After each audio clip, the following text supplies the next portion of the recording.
ओम शांती. सात्विक पक्वान्नामध्ये आपणा सर्वांचे खूप खूप खूप स्वागत आहे. आज सात्विक पक्वान्नामधील पक्वान्न आहे एक स्नॅक्स. अगदी खुसखुशीत होतो. चहासोबत खा, केचपसोबत खा किंवा अन्य चटणीसोबत खा. खूप मस्त लागतो. त्यासाठी मी घेतलेला आहे इथे 2 वाट्या मैदा. त्या 2 वाट्यांमधून 2 स्पून मैदा बाजूला काढून घेतलेला आहे आणि त्यामध्ये घातलेला आहे 1 चमचा ओवा. हातावर चांगला चोळून घालायचा. त्यासोबत 1 चमचा जिरं घेतलेलं आहे, ते देखील आपल्याला यात चोळून घालायचं आहे आणि चवीनुसार मीठ. आणि आता यामध्ये घालायचं आहे 1 चमचा भरून साजूक तूप किंवा आपण तेल देखील घालू शकतो. आणि चांगलं हे तूप मैद्याला लावून घ्यायचं आहे या पद्धतीनं. आणि आता मी या एका वाटीमध्ये पाणी घेतलेलं आहे. ज्या वाटीने मैदा घेतला त्याच वाटीच्या प्रमाणाची ही वाटी आहे. आणि थोडं थोडं पाणी घालून मी हा उंडा मळून घेते. आणि हा उंडा मळण्यासाठी 1 वाटी पाणी लागलेलं आहे. फक्त 1 चमचा पाणी शिल्लक आहे. हे पीठ आपण 10 मिनिटासाठी झाकून ठेवूयात. तेवढा वेळामध्ये जो वेगळा ठेवलेला मैदा होता तो मैदा 2 चमचे तुपामध्ये मी घातलेला आहे. आणि यामध्ये अजून 1 चमचा मैदा घालून ही मी पेस्ट म्हणजेच तूप आणि मैद्याचा साठा बनवलेला आहे. आपण हा साठा तुपाचा ऐवजी तेलाचाही बनवू शकतो. आणि या पिठाच्या मी 8 गोळ्या पाडून घेतल्या समान आणि याच्या 8 पोळ्या लाटून घ्यायच्या आपल्याला. या पद्धतीनं एक जाडी असावी पोळीची. आपली चपाती जशी असते तिच्यापेक्षा थोडीशी पातळ घ्यायची. आणि आता या पोळ्या माझ्या बनवून झालेल्या आहेत.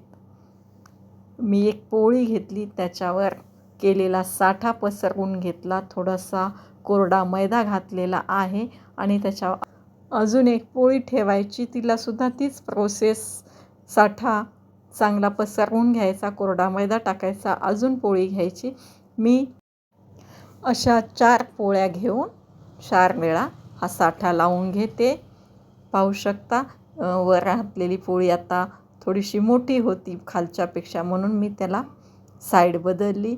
खालची पोळी वर घेतलेली आहे आणि यालाही साठा लावून घ्यायचा. ही माझी 4थी पोळी आहे. यावरही मी साठा लावून घेते, मैदा टाकते. आणि आता आपल्याला या पोळीचा घट्ट असा रोल बनवून घ्यायचा आहे. अनेकांचे कमेंट्स बॉक्समध्ये कमेंट्स मी वाचते, त्याबद्दल तुमचे खूप खूप धन्यवाद. या 2 वाटी मैद्यापासून 8 पोळ्या झालेल्या आहेत बघा, मध्यम आकाराच्या. आणि 4 पोळ्यांचा एक रोल बनवलेला आहे मी, म्हणजेच 2 रोल झालेले आहेत. आजतागायत ज्यांनी कमेंट्स टाकले नसतील त्यांनी कमेंट्स टाकत चला. व्हिडिओला लाईक करत जा.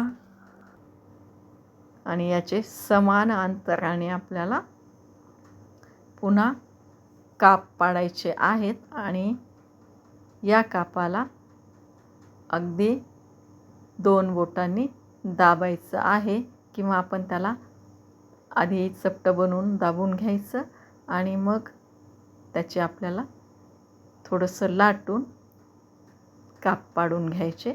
आता उभे 2 काप मी पाडते. तुम्ही असं देखील तळू शकता, पण मी याचे 2-2 काप घेते, म्हणजे अशा स्टिक झालेल्या दिसतील. आणि आता या सगळ्या माझ्या स्टिक बनलेल्या आहेत. आणि मी तेल घातलेलं आहे, तेल चांगलं तापलेलं आहे. यामध्ये या स्टिक आपल्याला घालून घ्यायच्या आणि चांगल्या तांबूस रंग येईपर्यंत तळायच्या आहेत. हा व्हिडिओ तुम्ही वेळात वेळ काढून पाहिला त्याबद्दल तुमचे खूप खूप धन्यवाद. पहा किती छान लेयर पडलेल्या आहेत, तुम्ही पाहू शकता. आणि छान तांबूस असा रंग आलेला आहे. मी या काढून घेते. अगदी मधल्या वेळेत चहाच्या वेळेस आपल्याला याचा उपयोग होतो. हे पहा, सगळ्या माझे स्नॅक्स बनवून झालेले आहेत. तुम्ही पाहू शकता किती छान पद्धतीनं आणि अतिशय खरपूस खुसखुशीत झालेले आहेत. तुम्हीही बनवा, खा आणि चॅनलला सबस्क्राईब केलं नसेल तर चॅनलला सबस्क्राईब करा. व्हिडिओ आवडला असल्यास लाईकचं बटन दाबा आणि इतरांना देखील हा व्हिडिओ पाठवा. हे स्नॅक्स 1 ते 2 महिने सहज टिकतात आणि मी केलेले आहेत हे स्नॅक्स माझ्या मुलाला पाठवण्यासाठी, की तो हॉस्टेलला आहे. मधल्या वेळेत खायला त्याला छोट्या भुकेसाठी उपयोगात यावं म्हणून. तुम्हीही बनवा आणि खा.